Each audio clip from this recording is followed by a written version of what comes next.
Lutter contre les violences conjugales et pour l'égalité des genres, deux axes majeurs de la Journée internationale pour les droits des femmes.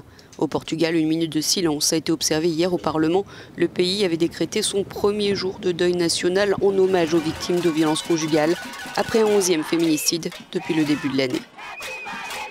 Le 8 mars a déjà été marqué dès minuit à Madrid, en Espagne. Et il y a 42 ans que cette journée a été instituée par l'ONU, qui met aussi l'accent sur l'égalité professionnelle. L'égalité des sexes est essentielle à l'efficacité de notre travail et nous ne pouvons pas nous permettre de rater les contributions de la moitié de la population mondiale. Une participation égale des femmes au marché du travail générerait des milliards de dollars de développement mondial.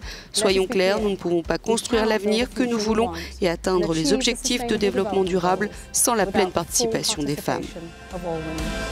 Divers événements sont organisés à travers le monde en ce 8 mars, comme à Milan où l'on peut aller découvrir cette exposition de 17 tenues portées par des victimes de viol, une manière de sensibiliser hommes et femmes contre la culture du viol dans nos sociétés.